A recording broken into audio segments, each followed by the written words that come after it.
everyone. We're going to do some more late night Trek. We are.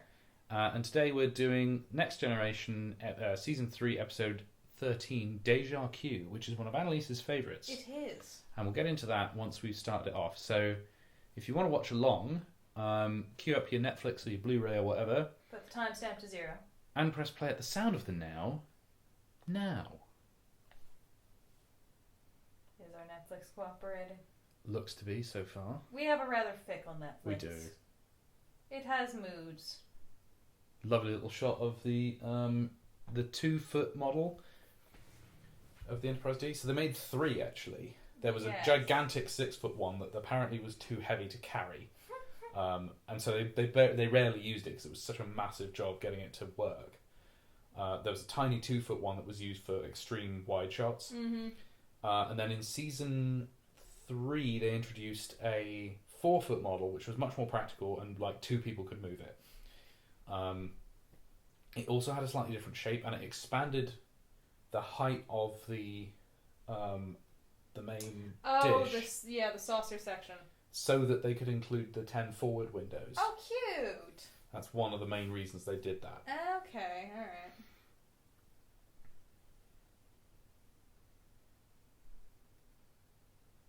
So, this is one of your favourite episodes. Why? It is. Very simple. Delancey is an absolute hero. He's a king. I love him. He is a joy in this, Every episode he is in is a joy to watch, in my opinion.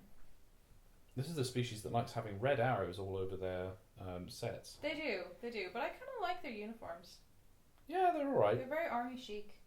Army chic, okay. I was going to say that, the civilian attire in this universe is usually pretty terrible. Oh yeah, especially for kids. Jake Sisko's outfits are all dreadful. This is how you know I know nothing about fashion. I just put chic after something and call it a style.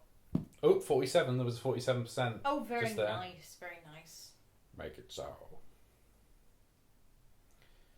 This is a point where the special effects and everything was looking really good. And this is, you notice that Lower Decks looks pretty much like that. Yes, it does. The way the planets glow bright blue. They were definitely modeling it after this. The people that write Lower Decks clearly know Trek inside and out. Particularly TNG, I think. Yes. But there are deep references to all the series. Surely. But clearly they have a particular love and fondness for TNG. Definitely. And that's the thing, in Lower Decks, the love for Star Trek just comes through. Yes! There it is. Bum and all. You get half of his ass. I just love Picard's eyeline there. It makes me so happy. Oh. God damn it.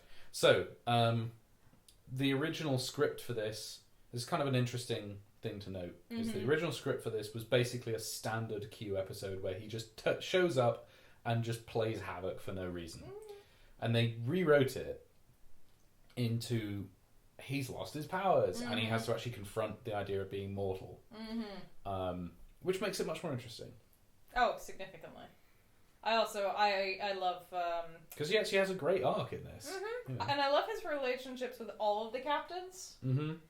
I will say, while I do think his DS9 episode is probably on the bottom of my list of Q episodes, I do love when he engages in fisticuffs with Sisko, and Sisko gives him a good punch across the face. He's like, Picard never hit me. It's like, I'm not Picard. Yep. I think that's a great moment. And that's also, he might as well have said that directly to camera. Oh, yeah. Just like, I'm Sisko, I'm different, honest. Well, also, he kind of hates Picard a little bit. Well, fair enough. But beside the point, and I do love his banter with Janeway. Oh, it's great. And his, I'm gonna say mildly sexist remarks towards her. Now it's time to see if the pants really fit. But the thing is, he's doing it to mess with her. Oh yeah, no, he's entirely doing it to intentionally. It's sort of tongue in cheek, I guess. Yeah. I think he's just so damn funny. It's not straight faced the way that season 1 TNG is just having, openly sexist things happen to the characters, and it's like, this is normal. This is how it should be. What's the name of his season 1 episode? He's in several. He's in Encounter at Farpoint. Mm-hmm. He's in... There's one called... Oh, God. What's it called? It's one of what I would love to do. Watch all of the Delancey Q episodes in a marathon. Oh, God. And rank them. I would love that. We could do that as like a season. We could do a John Delancey season. Yes! Okay. Oh, can we do that? That would bring me so much joy. Fair enough. Yay! Alright, well, next time we're like, what episode shall we watch? That's what we're doing. These aren't my colors. This is gonna be the sub-series of Late Night Trek. Yeah. Delancey edition. Then we have to do a season of terrible episodes. Yes. So including the Irish episode. You know which one. We will not do that one. No, we will not. We will not do that one. It is true, he does look terrible in those colours. Why do I feel like that outfit was worn by somebody else? Jake. Possibly. I mean, wrong size, obviously, but it looks exactly like something Jake Sisko would have worn. Yeah. And the ribbing and just like, what? Oh, it's a mistake. John Delancey is a... Lumpin'! Lumpin' is a I know, it's a real word. Oh, it's a great word. It means sort of powerless, I think. It's lumpen proletariat. That's what it's short for. I just like that it's close to lumpy. Yeah. But John Delancey is actually somebody that comes from a fairly long artistic lineage, family-wise, because his father was an oboist in the New York Philharmonic. I always forget that. That's amazing. Whose name was also John Delancey, actually. What you give them about? Sorry, Picard just did the face. It's great, isn't it? I love that's a famous. That's become a GIF now. That's like a famous shot. Yeah. In fact, I think that is in reverse. That is the famous Picard face bomb. Yes. It's from this episode. Although there's the double hands face palm. That's from a later episode. That's his. Yes, that's his response to when Q says he's his only friend, right? Mm-hmm. Die. What will convince you people? Die. Yeah, here's. I'm sorry. I'm very easily amused by his jokes. It's a clever script. It's got. Eat any good books lately? Doesn't he call him microbrain in another episode? He does. Oh, he's constantly insulting Worf. He's got good quips. Q. That's my favorite part. He's so quippy. I think one of the things that is slightly... it's slightly unfortunate is that it makes Picard seem like he has absolutely no sense of humour. Yeah. Because he's always just like, get out of my chair, Q. I suppose get lost. As a captain, though, be responsible for all these lives and knowing that Q will very willy-nilly throw all of your lives into danger, all the people you are responsible for, you wouldn't have much of a sense of humor for him. But Riker is He does directly get people killed in Q Who. Well, yeah, exactly. Riker's sitting there finding it absolutely hysterical. But after all, didn't he possibly give the Federation a bit of a warning? Because immediately they build the Defiant, they start like really ramping up their preparations for encounters with the Borg, and that's maybe one of the reasons why they actually come out of that well. Well, that's why he's chaotic neutral. Is obviously chaotic, but he's not bad and he's not good. He kind of does whatever entertains him in the moment. And that's all of my favorite fictional characters are chaotic neutral. Cheshire Cat. Fair, yeah. There's a very similar vein running between this character, the Cheshire Cat, your standard chaotic neutral characters, where they just do whatever amuses them in the moment. Right. It's kind of my favorite character type. Sure. This seems like a lot of space to have one brig cell. It's true. We can keep one person. And look, you get a little chest of drawers there. Yeah, there's a sink in those drawers. One of those drawers is a sink and one of them is a toilet. There's a little makeup. Oh god, they have to sit there in the corner. I mean, honestly... I do like that he calls him a Romulan. Just said Klingon goat. Oh, that Klingon goat. I mean, honestly, it's nicer than some New York City apartments. True.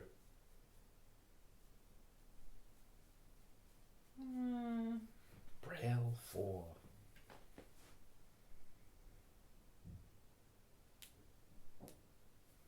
I mean, that's a funny thing about the conventions of how they name all the planets. Is like, do the people on Braille 4 really call it Braille 4, or do they call it Braille? It's true. We don't call it Earth 3. Sol 3. Oh, it's like the Lower Deck episode where they have to pick their designation. Oh, yeah. The design of that ready room is... I mean, it's kind of iconic because it's, we've all watched so much TNG, yes. But like pink chairs with kind of carpeting, kind of... What is that? Like off-red carpeting. It was the beige days. Yeah. Everything was some variety of beige. Pink beige, brown beige, white beige. It kind of looks... And the lighting along the roof, it kind of looks like that came out of like a 50s diner. Yeah. It's got that neon thing going.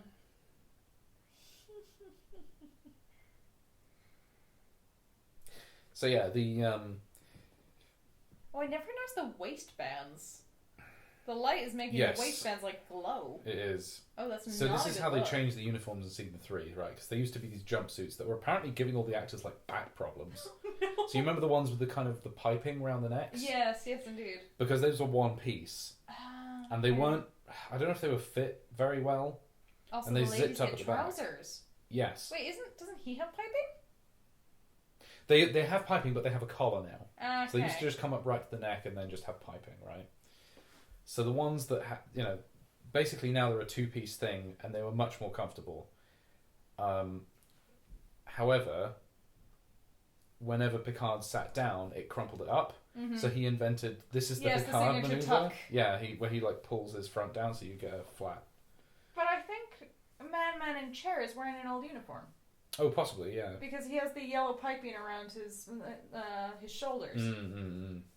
If you look real close, you can actually see there is a bit of red. Yeah, he is. Mm-hmm. You're right. Yeah, they were still sort of mixing them up at this point. I think probably, they hadn't got enough of these new uniforms to go around all the kind of bit part actors. Yeah. I love this. This is one of the funniest bits in all of Star Trek.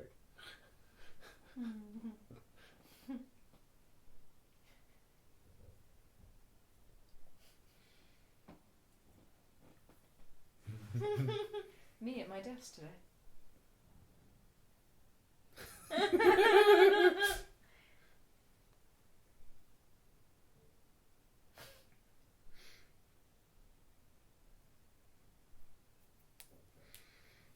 And he is kind of the boy who cried wolf because, Oh, yeah. They're all just like, you are just...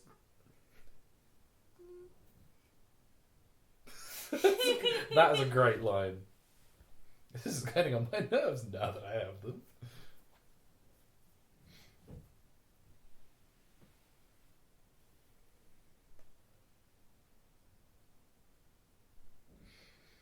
Yeah, this is a very large area for just like one brig cell. Yeah. It's not the most functional.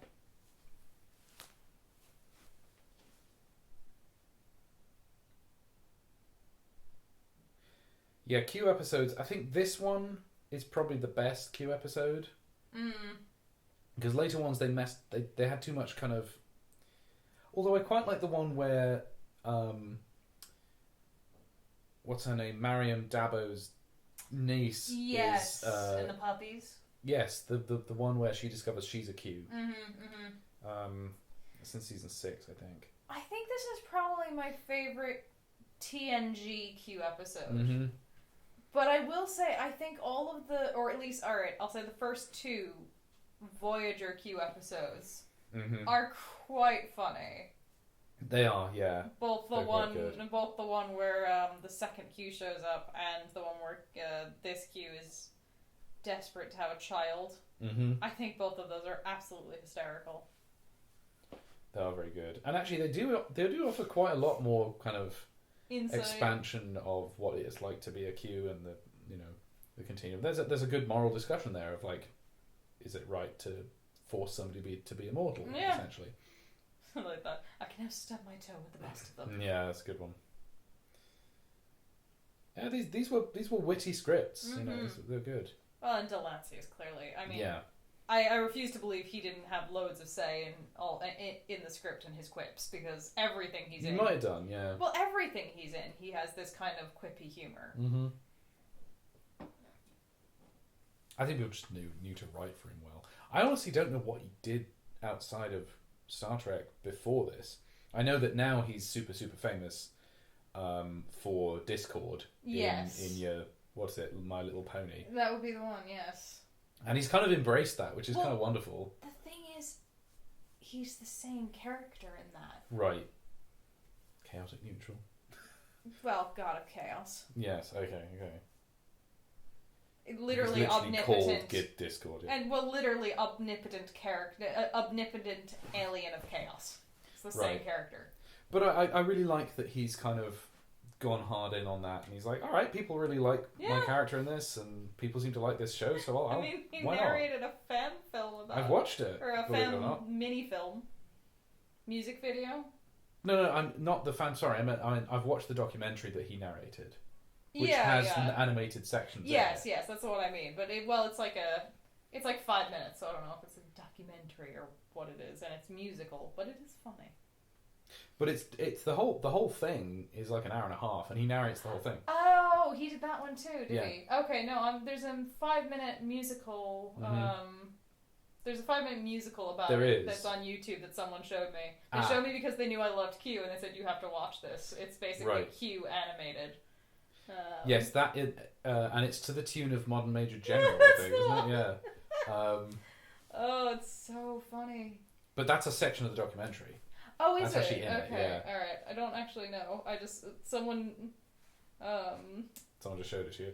Well, friend who shall remain unnamed, who does watch the show, or did, I don't know if she still does or not, did watch the show, knew that I was a massive Q fan, says, have you seen this? I'm like, no, and so she plays me that Modern Major General, and I just lost it.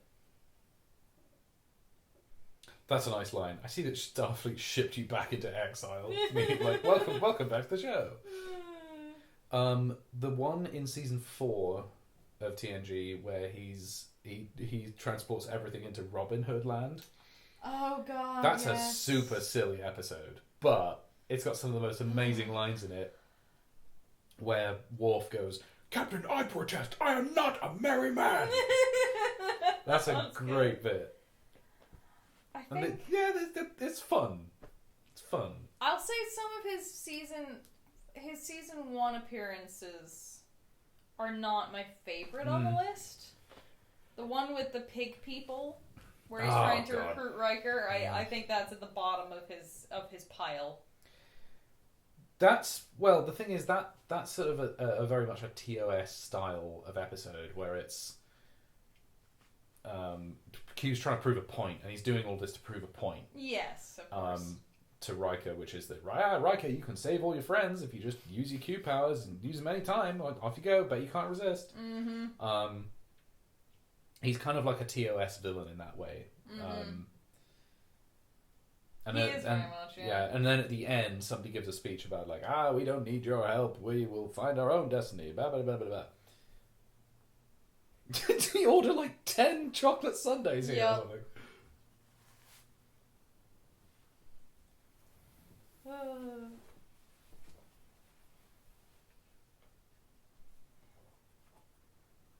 I do really like Data teaching him humanity. Well, it results in one of the best scenes ever. Absolutely. I was just thinking about that. I absolutely adore that scene. And that's how they should have left it, with Data having emotions. Mm-hmm. That's all I'm gonna say. And that's all I have to say about that. That's all I have to say about that. 3D chess. And the 3D chess is from TOS, we discovered. Yes. We actually saw it in TOS recently. And a very early TOS. I didn't realize it was that early. 10 chocolate sundaes. I'm looking forward to... I'm in a really bad mood. Now that's a gifable moment. Yes, there we go. The bartender's just like, oh, for God's sake. I'm looking forward to him discovering what happens when you eat 10 chocolate sundaes. Now... Oh, I love this! Thank God they have never explained this. Picard season 2. They have not explained what their fucking beef is. Because at some point, sorry, this is a very sweary podcast, they have some sort of issue that it turns out in Q Who, Q's like, oh, she's on your ship? She's not supposed to be here. Oh, I love This is great. Guinan. That's quite a nice fork. Oof.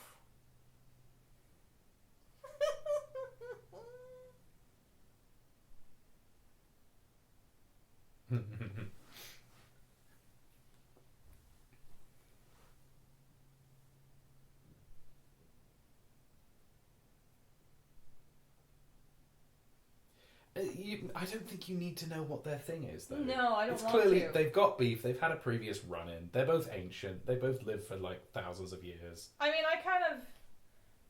to my mind, it's almost like both of their races were at the point of being almost omnipotent, and for some reason, the Q got it and her species didn't. Okay, I like that. And I gather she thinks that, maybe they did something, or they're just bitter in general. That's kind of my headcanon. Mm-hmm. Because we do know most of her race got wiped out. Yeah, but I think that's more something that was... I think that's more something that was actually introduced in later things. True. Like, I think that was introduced in Generations. Generations, yeah. Because that's when they introduced the Malcolm McDowell of it all. True. So I think that's a bit like, that's your alien queen of it all, as it were. Is that's something that was brought in later on as an explanation. That's still my headcanon, though. Is that the Q got omnipotence. I do kind of like the idea that those two bartenders have just said, like, well, we can either throw these away or...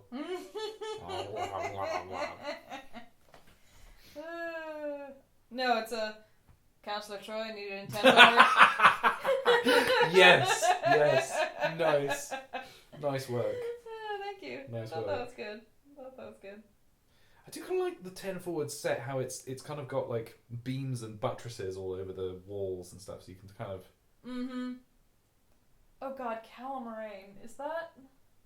No, it's not. You're thinking of something else. We're also not going to mention that episode. You either know or you don't. Yes. Which, Avery Brooks. Oh yes. Mentioned that his least favorite TNG, Deep Space Nine episode. It's in a hilarious. And the entire audience in this con, wherever it is, they're just like, no, stop it. You can see how I got those things messed up. Mm-hmm. I can totally see how you go. But it's also the beginning of Nebulous Energy Species of the Week. Yes, indeed. Which is like, we can't really be bothered to design a new type of thing. So we'll just have somebody like swirl some paint around in a jar of oil and it'll make that. I mean, it looked cool the first It's great. 7 times. Mm. The 8th time it got a little old. I do also like the nebulous unknowable thing of it's not got a body. Mm-hmm. You don't know if it's an individual or if it's hundreds of them. You have no idea what it is. I like the crystalline entity. Oh, yeah. Why hasn't Eagle Moss made that? I can think of about 1,000 reasons why they haven't made that. Or one big one. It's so freaking cool. Can you imagine how many of those would break in shipping? Can you imagine how many videos on YouTube there would be of like, well, my crystalline entity was broken when it shipped, so it almost sucks.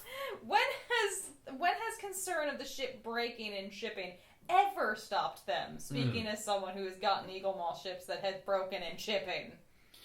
I'm looking at a particular ship that miraculously didn't break. No, because we didn't get it shipped. I have wanted that Solar Sailor for years, but I waited until I could buy it in person because I didn't want it to break in shipping. Mm-hmm.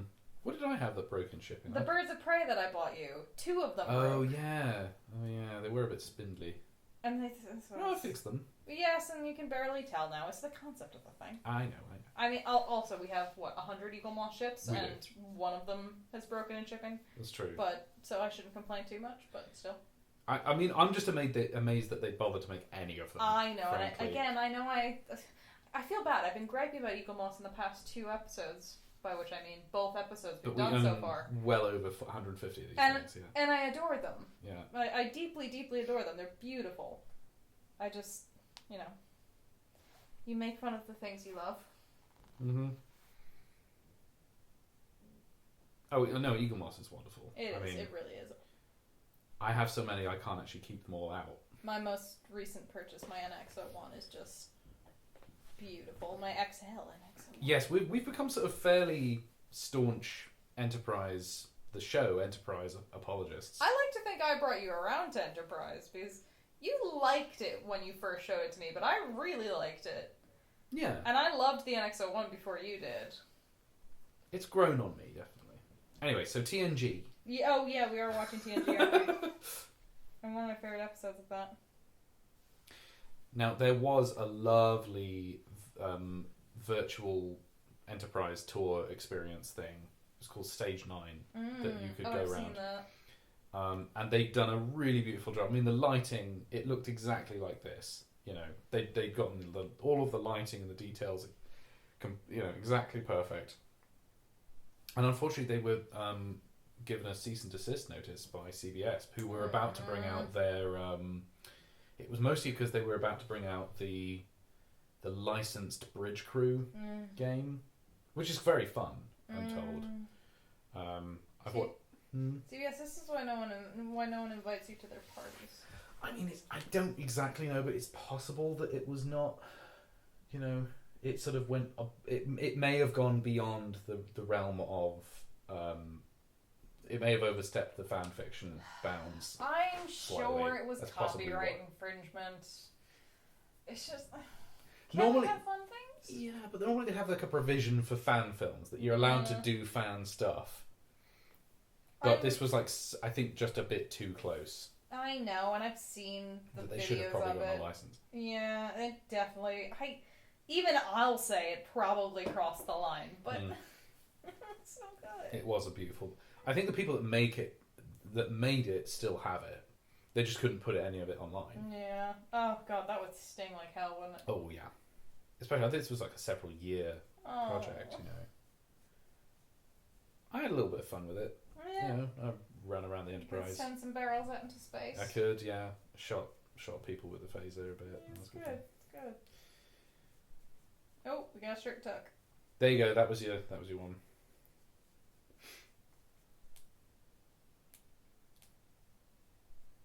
So it looks like they decided that area behind Picard's head was just a little bit too blank. So drew some lines on it. Sure. When in doubt. I like this when he immediately just asserts authority, yeah.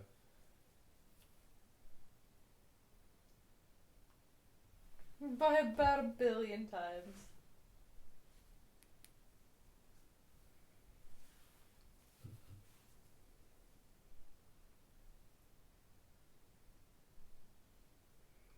I mean, everyone's quite mean to him. Well, he has put their lives in danger more than once. Yeah, true. And he's kind of a dick. He hasn't really given them reason to be nice to him.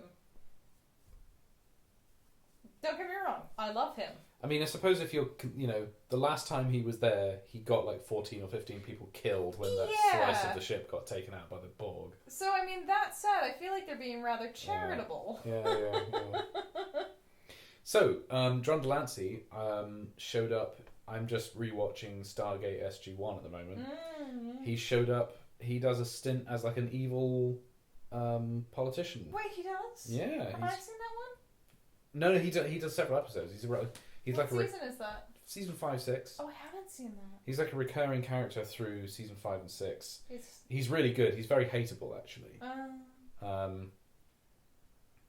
He's, conspiratorial type, I'll have to say, I haven't seen him in what I would consider a hateable role before.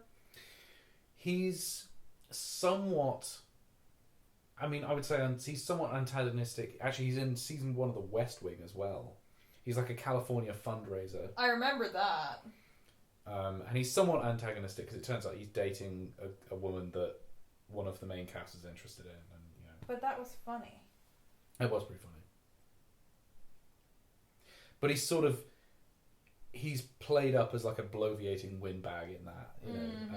You know, he's sort of slightly foolish. I like him best when he's playing his chaotic, witty self. Oh, he's a great actor, yeah. I'm amazed that with all that white at the background, they didn't just massively overbloom every shot, but I guess they have... It might have been much duller than it looks on screen. True. Oh, that's a beautiful shot. Look at that. That's nice. So that's the 4-foot model. That was the new one. Oh, yeah, our two front people are wearing old uniforms. Oh, so they are.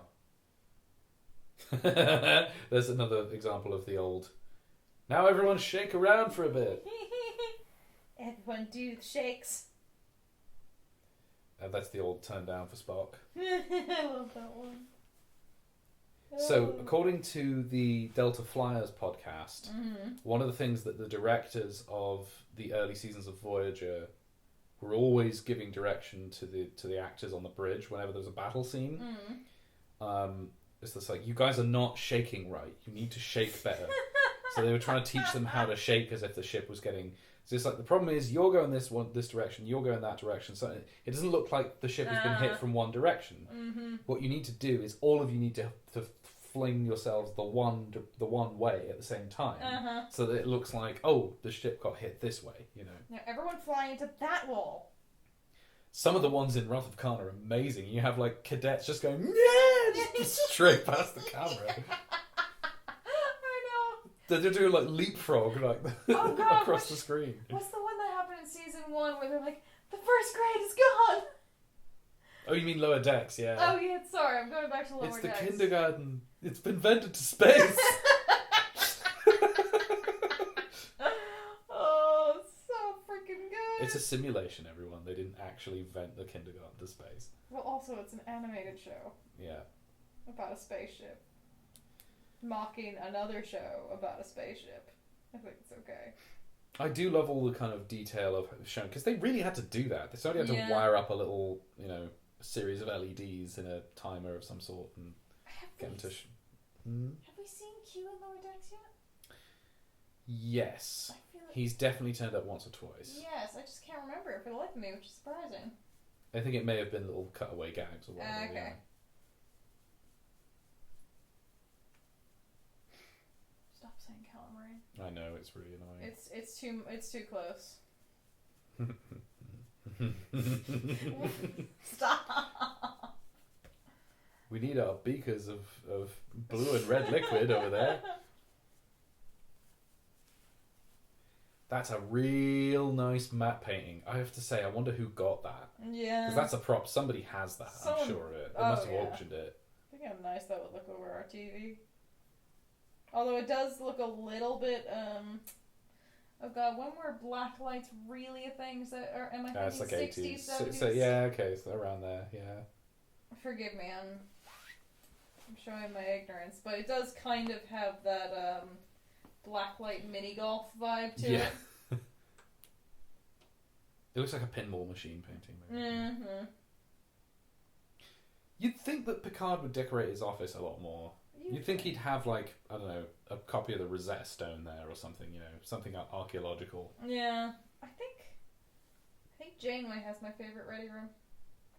It's pretty good, although I don't know about the mint green kind of accenting everywhere. It's a little bit odd looking. Yeah, I mean, I might repaint, but the layout is so nice, it looks really comfortable.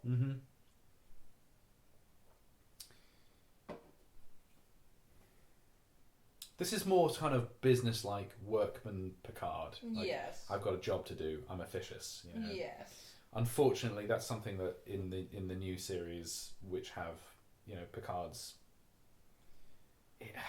I mean, I know he's supposed to be retired and older, and he's grown as a human. Maybe he's become. The idea is he's become more kind of emotional and empathetic and so on. But he doesn't seem like Picard to me. Yeah. He sort of seems like he seems like Xavier, really. Yeah. That doesn't look like the right colour for Earl Grey. I was going to say, well, maybe he's not having it. Maybe it's oolong or something. Does he drink anything other than Earl Grey? No, maybe.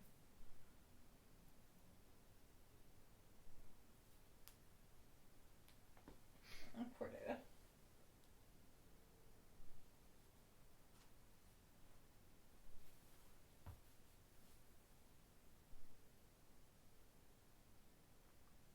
There's a great SG-1 episode with an android.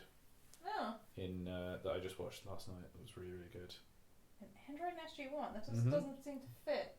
They discover one. It's not a human-made one. Or it's an ancient. No, it's made by they just find one on a planet. Okay. It's a really, really good episode actually. I was going to try and escape.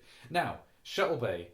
They always go to the Shuttle Bay. None of the shuttles are locked. They're not even password protected. They can just... There's an unscheduled shuttle launch. Why don't we...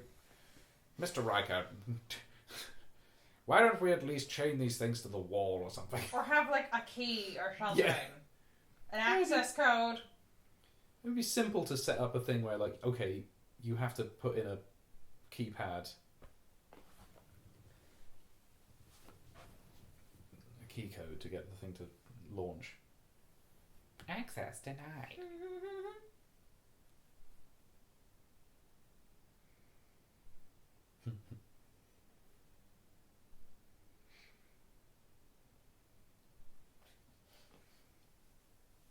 He also just calls them out on the show's tropes, which I always right, which is fun.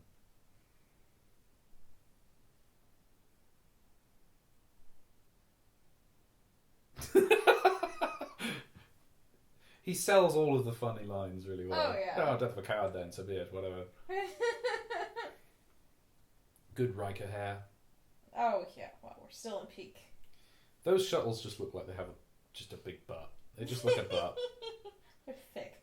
That shuttle is just... It's a bit of a pod. There's a reason you never see that one launch. Yeah. Which is a one-to-one scale mock-up of it was just not possible. I think they went to Andy Probert and they were like, just get out of here with your curvilinear nonsense. You're not Zaha Hadid, are you? You know? We're not building that. Compound curves everywhere. No. What? Make it really boxy and look like a minivan. There you go. Thanks, Rick Sternbach. There we go. If Eagle Moss can't do a separating XL Prometheus, give me an XL Probert Voyager C. Probert XL Enterprise C. Which is a lovely... By the way, if anybody hasn't seen it... It's beautiful. So the Enterprise that turns up in yesterday's Enterprise, the previous Enterprise, had an original design that was much more kind of curvilinear and sculpted looking. Beautiful. It has now been fleshed out. It was originally just a painting. It's now been fleshed out into a fully rendered 3D ship, which Eagle Moss has made a small scale model of. But why have they made an XL of that one? Yeah. That would be that beautiful. Is one of my favourite Star Trek ship designs ever. Oh, me too. Now, this guy is one of the only other Qs we ever see. We see 4 Qs? Yeah, I think so. We see 5 if you count the young one. I was counting her. So you have these two. You have the one in Voyager. Susie Blackson, who's redhead lady. I forgot redhead lady. You have Quinn. Yes. Who is the one who's like, oh, whoops, hey, guy, I destroyed all the men. No. And then you have young lady. I'm sure we're forgetting one, but possibly. I can't think. But those are the ones I can bring to mind. He oversells it a tiny bit. Yeah, he's not the. He's trying to be all quippy like he is. He's trying to outplay Delancey. He doesn't really do it. I put him at the bottom of the 5 Qs. I think he falls at the very bottom of the list. Yeah, he only ever turned up once, I suppose. You know. Yeah, he just doesn't sell it. I sort of think he should have been. We should say speaking role Qs because we do see some background Qs. Yes, true. That's true. I think he should have been an old man. He should have been like Dad Q. And like, you've been very bad, Q. I'd say above him is young Q, then redhead Q, then Quinn, then Delancey. That's my ranking of Qs.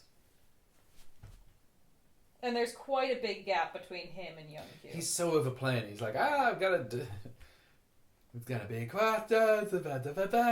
it's like, you're not John Delancey, man. Quinn was fantastic, and it takes a lot to balance Delancey, and he does it. But his is much more sort of absent-minded professor type. Well, that's just it. Oh, they're gone. Oh dear, I'm sorry. Whoopsie. Well, that's just it. He thing. Can hold his own. Yeah. But he doesn't completely replicate what Delancey is doing. There we go. Yeah, this is kind of dark. He's kind of... It's like, this is malicious sadist. He's a dick.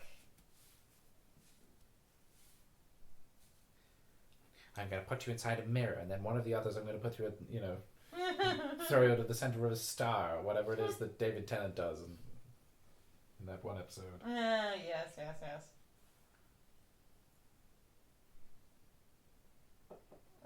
Here it is. Gonna make you a scarecrow. One of the best Data moments. Yes, indeed. One of the best TNG moments, I think. This. Oh, the mariachi band. I freaking love the mariachi band. Oh, I can hear it even on mute. Mm-hmm. Oh god, I love him. I know this is just me fawning over Delancey this episode, but I'm fine with that.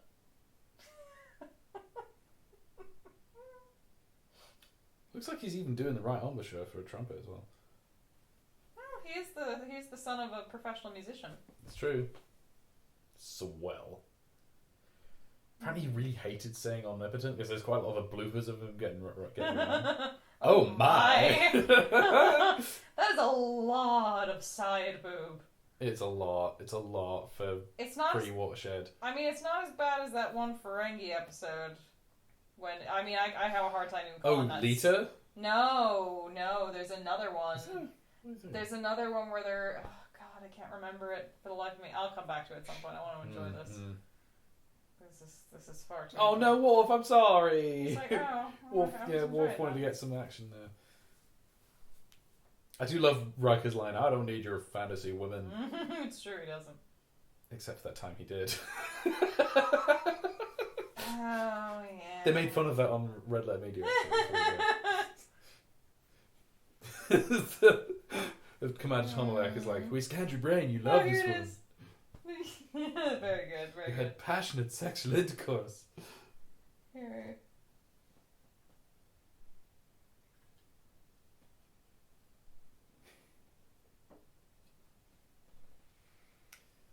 Such a great moment.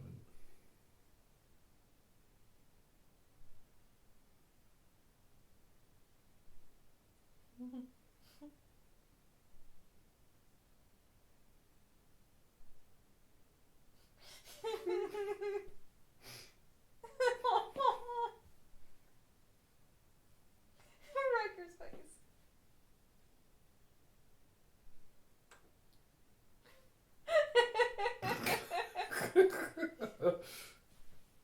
God, the Blu-ray's so good you can see his fillings. Oh, I wish you hadn't pointed that out. Oh well.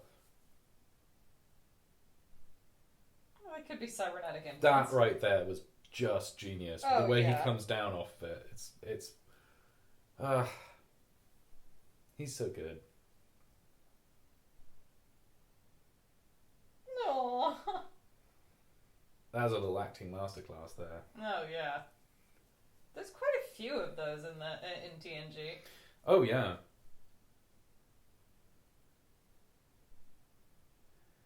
I mean, every crew, every cast in Star Trek, they kind of had their best actors. Mm-hmm. Like, you've got your Patrick Stewart, really, Brent Spiner, and I guess... I think Frakes could have been, but he didn't. Frakes had his moments. He had some moments. He didn't get enough moments to run. Mm-hmm.